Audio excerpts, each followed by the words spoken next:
નમસ્કાર. આજના આ ખાસ વિશ્લેષણમાં આપણે સીધી જ વાત કરીશું વૈશ્વિક અર્થતંત્રના એક એવા આંકડાની જેણે ભલભલા અર્થશાસ્ત્રીઓને ચોંકાવી દીધા છે. સામાન્ય રીતે આપણે લાંબી પ્રસ્તાવના બાંધતા હોઈએ છીએ, પણ આજે એ બધું બાજુ પર. આજે સીધી જ એક એવા રેકોર્ડની વાત કરવી છે જે આપણા અર્થતંત્રનું એક છુપાયેલું, પાવરફુલ એન્જિન બની ગયું છે. આ કોઈ સામાન્ય આંકડો નથી, આ લાખો પરિવારોનું ભવિષ્ય નક્કી કરતો આંકડો છે. તો ચાલો આ બાબતમાં જરા ઊંડા ઉતરીએ. 2024ના વર્લ્ડ માઇગ્રેશન રિપોર્ટ અનુસાર વિદેશમાંથી દેશમાં મોકલવામાં આવેલી રકમ, જેને આપણે રેમિટન્સ કહીએ છીએ, તેણે એક ઐતિહાસિક રેકોર્ડ તોડી નાખ્યો છે. અને આ આંકડો છે પૂરા $137 બિલિયન. જી હા, $137 અબજ. આટલી મોટી રકમ કે જેણે પહેલીવાર 100 બિલિયનનો જાદુઈ આંકડો પણ ક્રોસ કરી લીધો છે. ખરેખર અકલ્પનીય. પણ હવે સ્વાભાવિક પ્રશ્ન એ થાય કે આટલી બધી રકમ દેશમાં આવી કેવી રીતે? કઈ સિસ્ટમ આટલા મોટા આંકડાને શક્ય બનાવે છે? અને સૌથી અગત્યનું, આ આર્થિક ઝગમગાટ પાછળ એવી કઈ માનવીય વાસ્તવિકતાઓ અને છુપી કિંમત જોડાયેલી છે જેની આપણે ભાગ્યે જ ચર્ચા કરીએ છીએ. આજે આપણે આ જ પડદા પાછળની વાર્તા સમજવાની છે. દુનિયાભરના અન્ય દેશો સાથે સરખામણી કરીએ તો તમને ખ્યાલ આવશે કે અહીં સ્પર્ધા જેવું તો કંઈ છે જ નહીં. જુઓ, ભારત $137 બિલિયન સાથે એકદમ ટોચ પર છે, જ્યારે બીજા નંબરે આવતો મેક્સિકો માત્ર 66 બિલિયન પર છે. મતલબ કે પહેલા અને બીજા નંબર વચ્ચેનો તફાવત બમણા કરતાં પણ વધારે છે. અને ફિલિપાઇન્સ 39 બિલિયન સાથે ત્રીજા ક્રમે છે. આ દર્શાવે છે કે આખી દુનિયામાં ભારતનું કેટલું મોટું વર્ચસ્વ છે. હવે આગળ વધતા પહેલા ફટાફટ સમજી લઈએ કે આ રેમિટન્સ છે શું. એકદમ સરળ ભાષામાં કહું તો, જે લોકો દેશની બહાર કામ કરે છે, ભલે તે કોઈ કન્સ્ટ્રક્શન સાઇટ પર કામ કરતા હોય કે અમેરિકાની કોઈ મોટી કંપનીમાં મેનેજર હોય, તેઓ ત્યાં જે કમાય છે તેનો અમુક હિસ્સો પોતાના પરિવારના ભરણપોષણ કે બચત માટે દેશમાં પાછો મોકલે છે. અર્થતંત્રની ભાષામાં કહીએ તો આ પૈસા આપણા દેશના આર્થિક શરીરને ધબકતું રાખતી એક જીવંત નસ સમાન છે. અને જો તમે છેલ્લા 14 વર્ષનો ટ્રેન્ડ જુઓ તો ખ્યાલ આવશે કે આ ગ્રોથ કેટલો જબરદસ્ત રહ્યો છે. 2010માં આ આંકડો $50 બિલિયન હતો. 2015માં વધીને 69 બિલિયન થયો. 2020માં 83 બિલિયન અને આજે સીધો જ $137 બિલિયન ઐતિહાસિક સ્તરે. આ ગ્રાફ સીધો રોકેટની જેમ ઉપર જ જઈ રહ્યો છે. હવે વાત કરીએ એક બહુ જૂની માન્યતાની, બ્રેઇન ડ્રેનથી બ્રેઇન ગેઇન તરફનો પ્રવાસ. પહેલા લોકો કહેતા કે આપણા હોશિયાર લોકો વિદેશ જાય છે એટલે દેશને મોટું નુકસાન થાય છે, જેને બ્રેઇન ડ્રેન કહેવાતું.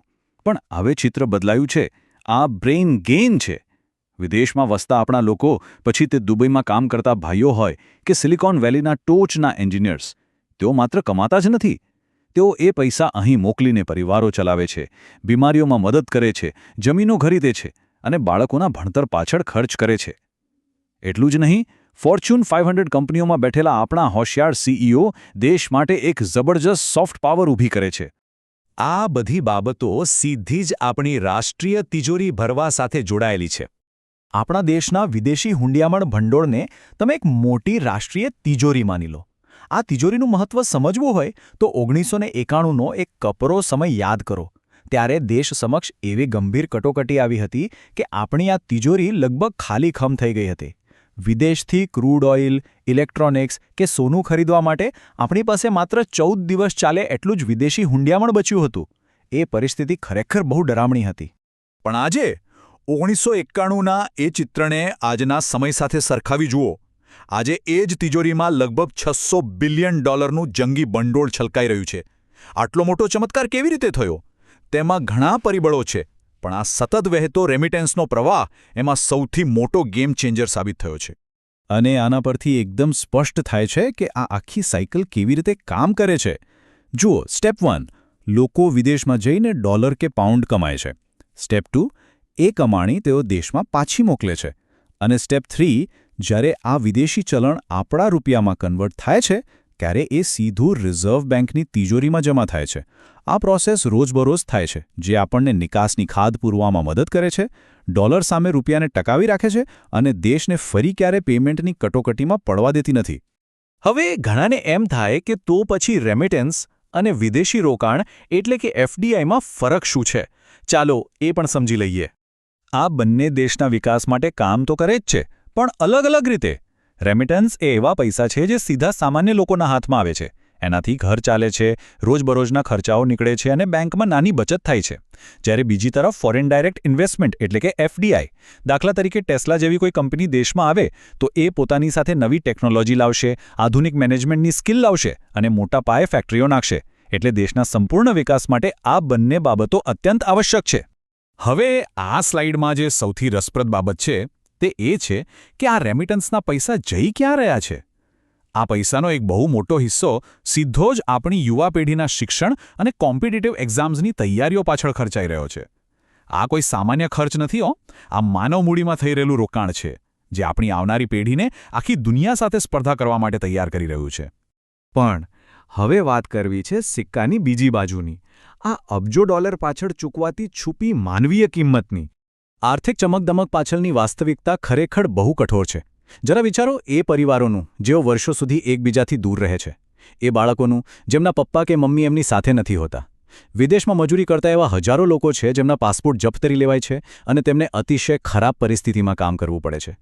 અને બીજું મોટું નુકસાન એ છે કે કેરળ કે પંજાબ જેવા વિસ્તારો હવે આ વિદેશી આવક પર એટલા બધા નિર્ભર થઈ ગયા છે કે સ્થાનિક અર્થતંત્ર જોખમમાં મુકાઈ ગયું છે. આ એક બહુ મોટી સામાજિક કિંમત છે જે આપણે ચૂકવી રહ્યા છીએ. તો આ બધા વચ્ચે આત્મનિર્ભર ભવિષ્યનું નિર્માણ કેવી રીતે થશે? આપણે આપણી જાતને એક ગંભીર સવાલ પૂછવો જ પડશે. શું આપણા બેસ્ટ ટેલેન્ટ અને યુવાનોને વિદેશ મોકલીને માત્ર એમના મોકલેલા પૈસા પર નિર્ભર રહેવું એ કોઈ સાચી આર્થિક મહાસત્તાની નિશાની છે ખરી? જો કાલે ઉઠીને દુનિયામાં કોઈ મોટી મુશ્કેલી આવે અને આ પ્રવાહ અટકી જાય તો શું આપણે સહન કરી શકીશું? અને એટલા જ માટે આપણું અંતિમ લક્ષ્ય એકદમ ક્લિયર હોવું જોઈએ. $137 બિલિયન આવવા એ બહુ મોટી જીત છે, એમાં કોઈ બેમત નથી. પણ આપણી સાચી સફળતા તો ત્યારે જ ગણાશે જ્યારે મેક ઇન ઇન્ડિયા જેવી પહેલ ખરા અર્થમાં જમીન પર ઉતરશે, જ્યારે આપણા દેશમાં જ મજબૂત ફેક્ટરીઓ હશે, ઉત્તમ કાયદો અને વ્યવસ્થા હશે અને અહીં જ નોકરીની અઢળક તકો હશે. આપણા નાગરિકોને વિદેશ જવાની ફરજ ન પડવી જોઈએ, પણ એ એમની પસંદગી હોવી જોઈએ. તો વિચારજો, શું આપણે એ સાચી આત્મનિર્ભરતા તરફ જઈ રહ્યા છીએ કે પછી માત્ર વિદેશી કમાણી પર જ ખુશ થઈ રહ્યા છીએ? આજના આ વિશ્લેષણમાં બસ આટલું જ. આ વિષય પર વિચાર જરૂર કરજો.